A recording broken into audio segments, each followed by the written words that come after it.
Three. Hello to you. Welcome back to a series of talks on linguistics. The previous talk was on first language acquisition. Today's talk is on second language acquisition.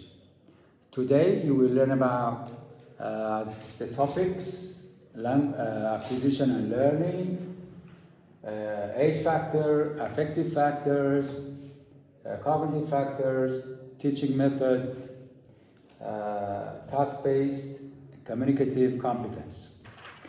The first discussion concentrates on the dichotomy of acquisition and learning. I think I discussed it in the previous talk. Acquisition is automatic, effortless, unconscious, natural process. Conversely, learning is effortful, is conscious, unnatural process. If you learn English in England as your mother tongue, it is acquisition. If you learn English in Kazakhstan at school or university, this is learning. The next topic is acquisition barriers. What are acquisition barriers? Barrier is the same as obstacle or problem. There are two kinds of barriers: affective or emotional barriers and cognitive or mental barriers.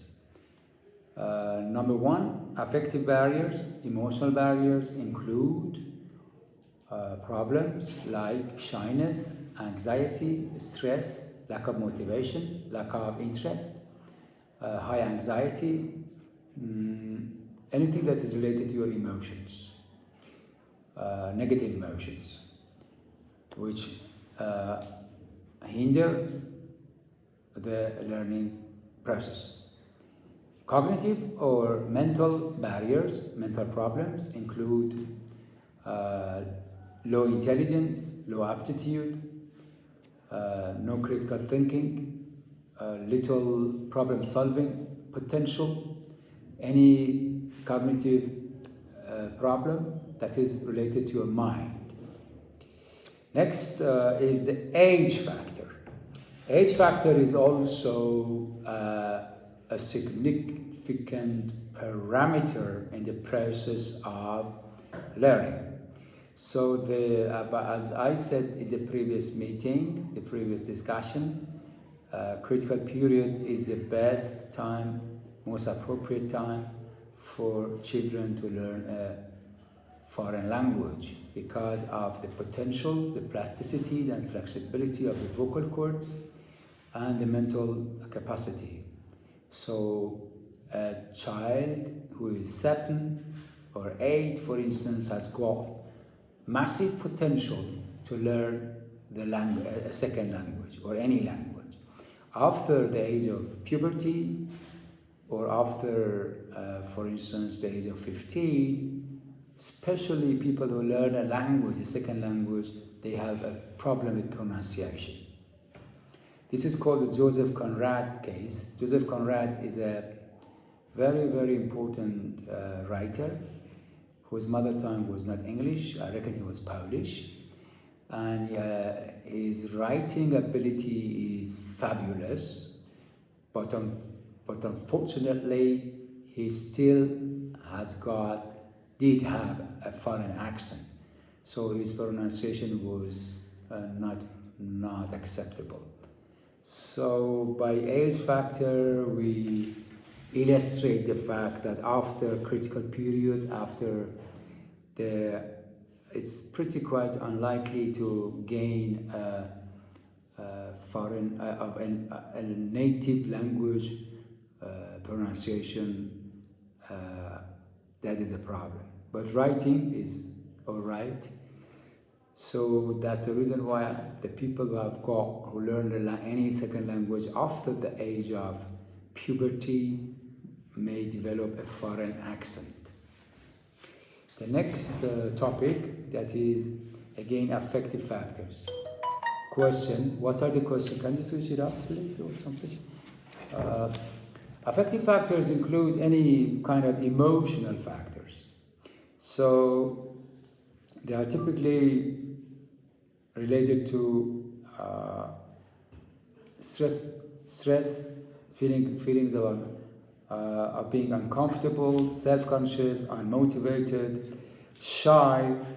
They have got a negative effect on learning. So that's the reason why for learning or teaching a second language, emotional factors such as confidence, self-confidence, interest, motivation are very, very significant factors.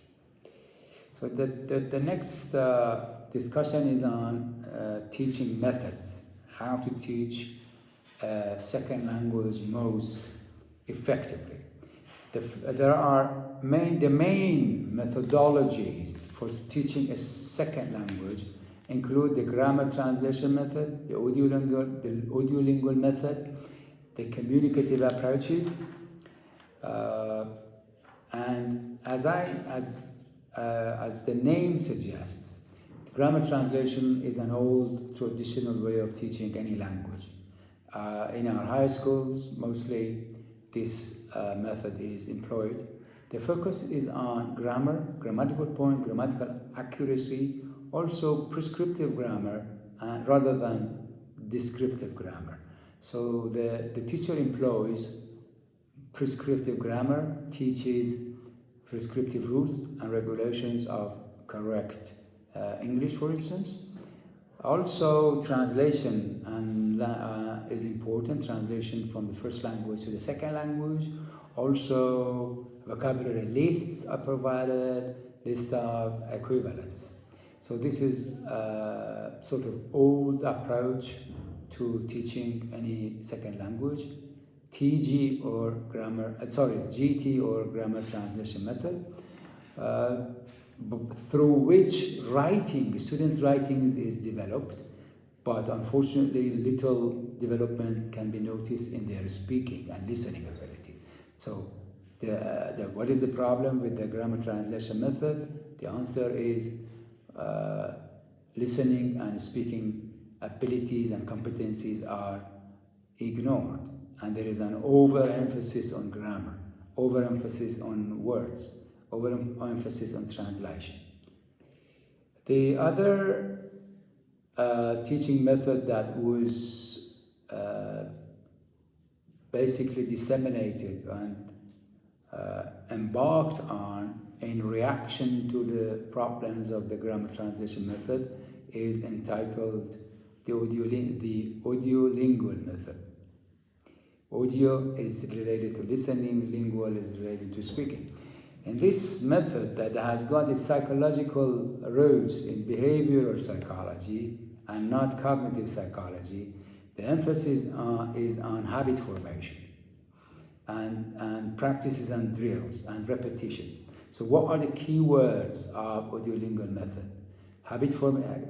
Psychologically speaking, behavioral psychology, habit formation, reinforcement, repetition, practice of drills and structures. So what is the positive point about it? The positive point about it is that it basically removes some of the problems with the grammar translation method by producing some speaking practices. What are the problems? The problem is that students are able to repeat these structures, but they cannot use them in real situations when they are talking with native speakers. That is the problem.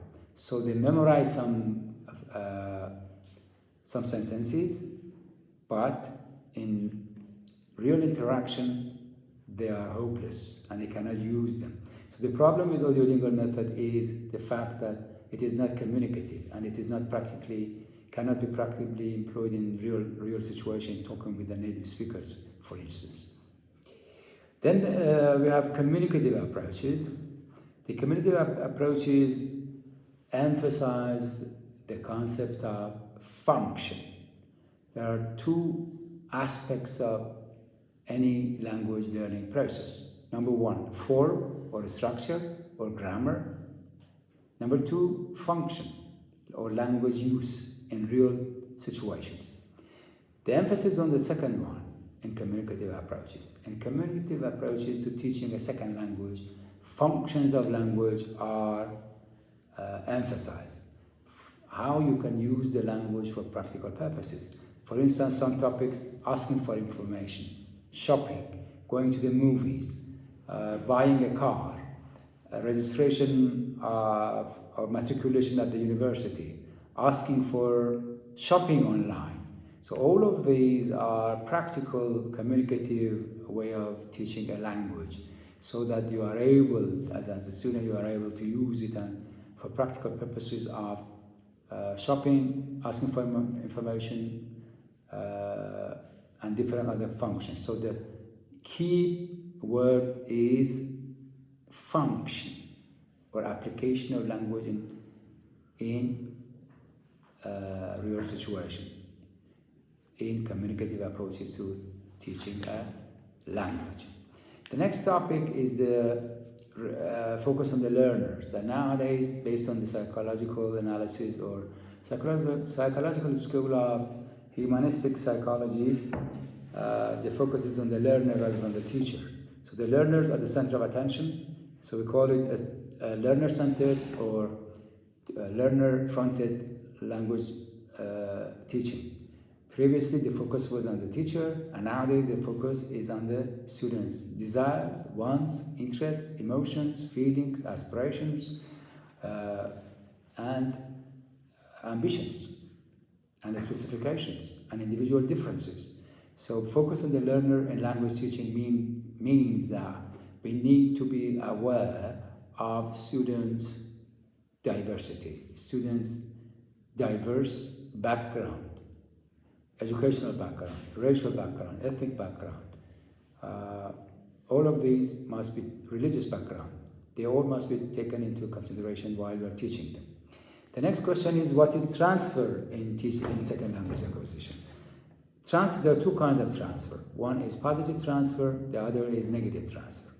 What is meant by positive transfer? Positive transfer is transferring concepts and structures from the first language to the second language when the structures are similar or the same. That has got a positive effect on the learning process. Conversely, negative transfer illustrates the idea that some structures or items or concepts or words are wrongly transferred or transmitted from first language to the second language, and that creates erroneous structures or errors. In other words, when the structures or the words of the languages are different, the transfer is negative and counterproductive. It leads to ungrammatical statements. The next topic is interlanguage. What is interlanguage? Interlanguage reflects, for instance, anybody learning English as a second language starts from the zero proficiency of English and proceed to 100% proficiency of the language. So this journey is not free from mistakes. So interlanguage actually is neither the first language nor the second language, and includes errors, different kinds of errors. The next topic that is mentioned here is motivation. Motivation is the impetus, is the zest, the zeal, the energy, the factor, or basically your incentive to learn. There are basically generally two kinds of motivation: instrumental motivation and integrative motivation. Instrumental motivation for learning, for instance, English as a second language, is that you learn English for some instrumental purposes. You learn the English to get a degree. You learn English to find a job for financial reasons. But when you have integrative motivation to learn English as a second language, it is not for practical or financial purposes. You like to be identified with a member of English society. You So you don't have instrumental motivation. This is integrative motivation. You want to be a part of the society, of English society. You like, for instance, you listen to English music, you read English books, you watch English movies. And if you go to England, for instance, and live in England, you will be identified as a part of that society. And that's a question of identity. You like to, some people even change their names, and they say, I'm English, meaning they have integrative motivation. They like to integrate and be a part of English society. So which one is more effective in learning a second language? Integrative motivation is more effective than instrumental motivation. The next topic is input and output. I think I already talked about input and output in the previous meeting. However, input is actually what is necessary for learning a second language. Without input, there is no understanding. Without input, there is no learning. Without input, there is no comprehension. But what are the other question is, what are the characteristics of proper input? The input that is comprehensible, that is understandable, that is not sophisticated, that is not too complex. So the input that we need to learn a language, a second language, must be simple, understandable, easy to follow. Output is actually the application or the manifestation of input. For instance, you learn 10 vocabulary today, 10 words, new words today. What is the output? The teacher asks you to write an essay or a paragraph using the same words. That is what we mean output. So output is actually the outcome of the process of receiving input. So which one are important? Both are important. Without input, there is no output. And without output, there is no input. Because if you don't use the input, you don't employ it, the input is basically forgotten after a day or two. So you need these two processes must be progressed and developed hand in hand. The next important topic with respect to second language acquisition or learning is the term task-based learning. So this is an approach to teaching or learning of a second language, dealing with task. So what task, what do you mean by task? Task is any activity that is assigned by the teacher which creates interaction among the students. So the task must be group tasks, group activities, or paired activities, so that the students work together for a common purpose, for a common goal. For instance, I give the students a task today was after teaching the topic, second language acquisition, I asked them produce 10 in pairs or in groups, produce or make 10 questions based on the information you received. This is called a task-based learning. Why is it so? Because there was exchange of information among the students, there was interaction among the students, they were seeking for a common goal, seeking for a common activity, provision of or making questions. The next topic is communicative competence. What is communicative competence in second language acquisition or second language learning? The communicative competence, the competence that basically helps students communicate. That's simple. What does it contain? Next question. What does communicative competence include? It includes 3 important components. 1, grammatical competence. 2, sociolinguistic competence. And 3 is strategic competence.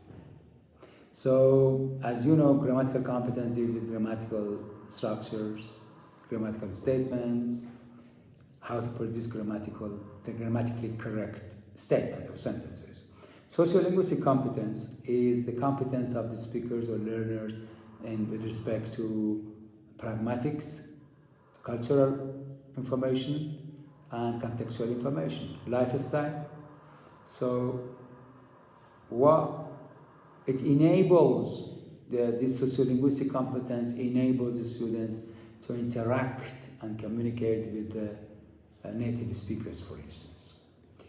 The third competence is strategic competence, which basically refers to gaps in the knowledge of the learners or shortages in the knowledge of the learners. So they have to use their strategic competence.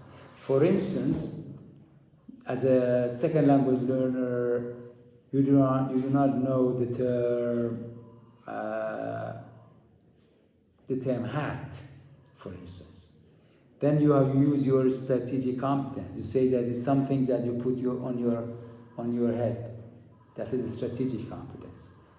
You give definitions. You use your body language. Sometimes you don't know, for instance. You don't know the term tall, for instance. Then you say hi, and you show your hand. It means tall. Or you don't know the meaning of shirt. Then you give definition. You don't know the meaning of watch. You say something which tells time. This is a strategic competence. Or you use your body language. The body language, for instance, you want to have a haircut. You don't know what a haircut is in English. You go and talk to somebody and say, hair. It means I want to have my haircut. This is a strategic competence in communication, when you don't have enough information about a concept. I think that is the end of today's talk. Let me recapitulate the discussion. Today we talked about second language acquisition, and we talked about important topics such as the difference between acquisition and learning. We talked about different kinds of barriers or problems in learning a second language. For instance, talked about cognitive and emotional or affective problems. We talked about age factors and critical period. We talked about different teaching methodologies, such as grammar translation method, audiolingual method, and communicative method to teaching a second language. We talked about input and output. We talked about task-based learning and the task. We talked about communicative competence, which includes grammatical competence, sociolinguistic competence, and strategic competence. And basically, we talked about the concept of how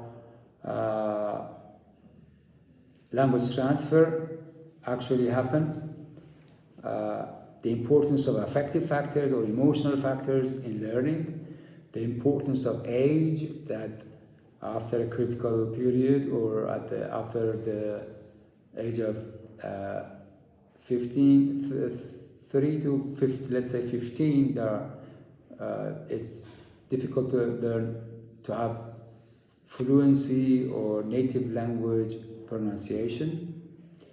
We talked about different kinds of motivation, instrumental motivation and integrative motivation. Stated that instrumental motivation occurs when a learner needs to learn English, for instance, for practical purposes, for financial purposes, for getting a degree. However, integrative motivation is more profound, is deeper, and actually indicates an individual's interest to be identified with a native speaker of English. In other words, this individual's motivation actually shows the fact that she likes to be a member of English society.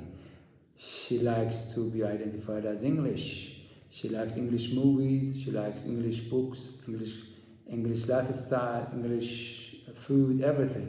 So that's a kind of identity, English identity, which is created through integrative motivation. I think I already mentioned everything, yes? So we can end this meeting, and Next time we will talk about some other topic. Thanks for your time and attention, and have a lovely evening. I will see you later. Look after yourself.